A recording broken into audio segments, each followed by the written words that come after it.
Hello everyone and welcome back to the Fantasy Football Fix YouTube channel. My name's FPL Phillips and this is your Game Week 28 episode of your Quick Guide. The series where we'll, as always, be bringing to you the top captain pick, the best predicted point scorers, and also the upcoming fixtures over the next couple of game weeks to help you navigate not only what is in this case a blank Game Week 28, but also the upcoming fixtures ahead of that as well. So without any further ado, let's get into things and kick things off with the captaincy discussion.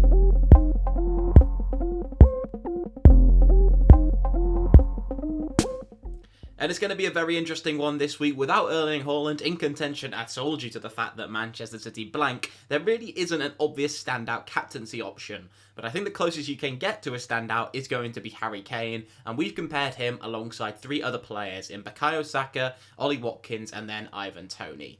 Saka would be a close second for me in contention. I think Kane and Saka will be the most popular captain picks in the end, but we're comparing them to two of the forward options just to see what the stats look like when we put them up against each other. And as always, we'll be using the same metrics as we do, taken from the Fantasy Football Fix website. Links to all the tools are down below in the description. And the top predicted point scorer out of all four is actually Ivan Toney, which was a bit of a shock when I saw it myself. 5.7 predicted points to him, Saka in second on 5.5, and Kane actually the lowest of the bunch with that Southampton fixture, 5.0 predicted points for him.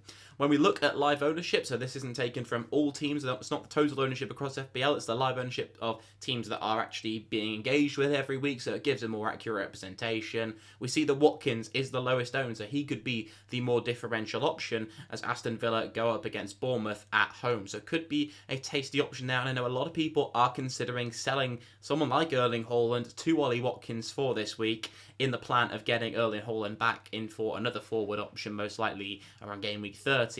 But Ollie Watkins, we do need to take a key look at him and decide, because Haaland could still do damage, even though he only has a single game week in double game week 29, and albeit that fixture against Liverpool, I mean, they've looked great in one game as of late, but they haven't looked great around that, so it's important not to be too swayed by how Liverpool have looked against Manchester United in that one fixture.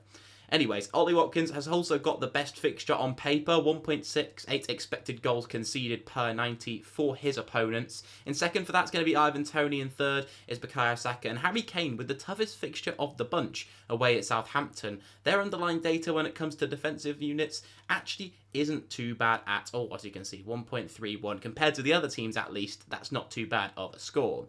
When we look at which of these four teams is going to be the highest scoring, Arsenal are unsurprisingly the ones up top, 1.89 expected goals as a team for them per 90. Harry Kane is down in third for that, so Spurs not even scoring as many as Brentford, who are ahead on 1.56. And finally, when we look at the individual metrics, Ivan Toney is the one who's been performing best as of late. Expected FPL points per 90 total of 6.30, I should say, for him. Harry Kane is in second in that department on 5.88, but still a little bit off the mark in the other areas we've looked at. So who would I go for as a captaincy option? I genuinely think you should just use this week to take a little bit of a differential punt where there is no standout captaincy call. Bukayo Saka, of course, looks very nice. Same with Harry Kane, and they'll be the safest options I would imagine to go for if you're looking to preserve your rank. But this could be the week to go for someone like an Ollie Watkins, to go for someone else like a different Arsenal asset perhaps that you want to take a little bit of a punt on. Perhaps your gut's telling you to go with someone. This is the week you can go with that and probably not face too many repercussions if it doesn't come off. But if it does pull off, then in that case you could make some serious gains in rank if you do choose to go for a player who is lower on ownership and effective ownership. So we'll move into the predicted points then, have a look at the top 10 in total, see which of these players do get into the top 10, and we're going to see them feature here. Ivan Toney, as we mentioned, at the top there with Bukayo Saka in second on 5.5. Some other Arsenal midfielders very close behind, Odegaard on 5.4 with Martinelli down there on 5.2. Ollie Watkins on 5.2 as well, with Kepa Arrizabalaga with that Everton fixture on 5.1, so the algorithm predicting a pretty nice chance of a clean sheet for Chelsea, you would say, in that one. Harry Kane on the 5.0 with Trippier in just behind on 4.9, and then finally it's two Arsenal defenders down at the bottom with Gabriel and Saliba both nearing the 5-point mark. So yeah, some pretty obvious picks. Trippier, of course, have him in your team. Kepa Arrizabalaga, I think a lot of people already own as well. Not too much shocking there. We mentioned the other Arsenal midfielders. They could be potential captain options as well to go for. Odegaard on 5.4 especially looks quite an enticing pick. I don't think he's a player that will be captained by too many players. But I think this does give me the gut feeling this week, if you're interested in my gut feeling, where Saka didn't score in the last game. He's going to go under the radar a little bit. And although I think he will still be captained by a lot of players, he might not be captained by as many if he had done something in Arsenal's last outing. So we'll move into upcoming fixtures then, after my thoughts on the predicted points and the captaincy, and we'll have a look at the upcoming game weeks as well, and which teams rank highest for attacking fixture difficulty, and then also defensive fixture difficulty as well. In terms of the attacking fixture difficulty, it's Chelsea who come in up top, and all these teams that are going to rank in the top 5 are teams that won't blank in game week 28 really, and Chelsea are top because they have that double game week in 29 as well, as is the case with all these 5 teams for both attacking and defensive fixture difficulty. These are the teams that will have 3 fixtures across the next 2 game weeks and are very key to load up on right now, unless you're planning on using a free hit or something in the next 2 game weeks. Especially when we're looking at using the bench boost in game week 29, you're going to want to make sure that any players you're looking at transferring in the immediate future have ideally a double game week in that game week, so you can bench boost with them in. Chelsea, as mentioned, attacking fixture difficulty looks pretty good. You could go for someone like a Havertz up front if you want to, but there are so many decent forward options like we looked at with Tony, Watkins, Kane at the moment, that perhaps there isn't enough room to squeeze in a Chelsea forward option. You could look towards the midfield. I know many people are considering transferring out maybe a Brighton mid temporarily, or going for one and taking a bit of a punt on a different asset due to the fact that Brighton are another team that blanked this week. You could go for someone like a Mudryk in midfield for Chelsea, although he's not completely nailed on 4 minutes. I don't think there's too many other options that appeal to me from Chelsea, but they are top for the defensive fixture difficulty as well. So someone like a Ben Chilwell in defence, who you can see in this graphic, looks like a very enticing option to me. Even if you do own Kepa, I could see a double up being pretty decent over the next couple of game weeks.